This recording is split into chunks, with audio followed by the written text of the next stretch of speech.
বিএনপির পক্ষ থেকে আমাদের প্রার্থী ইঞ্জিনিয়ার সাজিদ ইসলাম চুরি সহ বিএনপি এবং অঙ্গ সংগঠনের পক্ষ থেকে আলেম এবং সম্মানিত ছাত্ররা যারা এসেছে তাদেরকে ধন্যবাদ জানিয়ে আমার বক্তব্য শেষ করছি। আল্লাহ হাফেজ, বাংলাদেশ জিন্দাবাদ। ধন্যবাদ।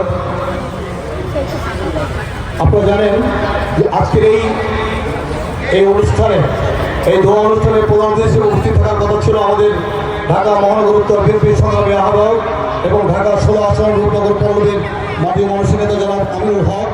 ভারপ্রাপ্ত চেয়ারম্যান হিসেবে একটি জরুরি মিটিংয়ের কারণে উনি আসতে পারেননি, এই জন্য উনি দুঃখ প্রকাশ করেছেন।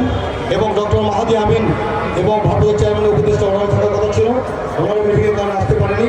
এ পর্যায়ে আমি বক্তব্য রাখার জন্য অনুরোধ করছি সংক্ষিপ্তভাবে ঢাকা 14 আসনের ধানের শীষের মনোনীত প্রার্থী, বিএনপির মনোনীত প্রার্থী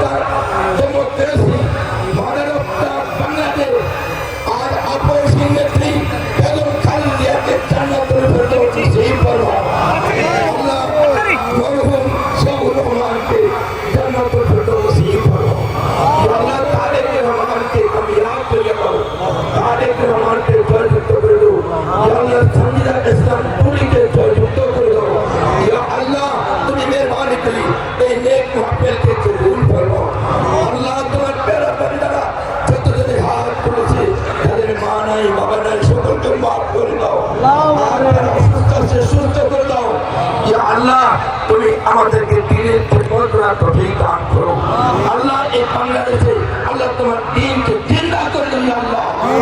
আল্লাহ তুমি মেহরবানি করি বাতের শক্তি থেকে আল্লাহ আমাদেরকে মুক্তি দান করো, সমস্ত বেঈমানদের থেকে মুক্তি দান করো, কাফের বেঈমানদের থেকে আমাদেরকে মুক্তি দান করো আল্লাহ। আমাদের পাশে যারা আমাদের মুসলমানদের প্রতি অত্যাচার জুলুম করতেছে তাদের থেকে এই বাংলাদেশকে আল্লাহ তুমি রক্ষা করো। إنك أنت السميع العليم। खास करी तारेक रहमान के अल्लाह तुम्हें हिदायत करो, तारेक रहमान के अल्लाह तुम्हें कामयाब करो, तारेक रहमान के सुलतान को ताल भी बच्चा और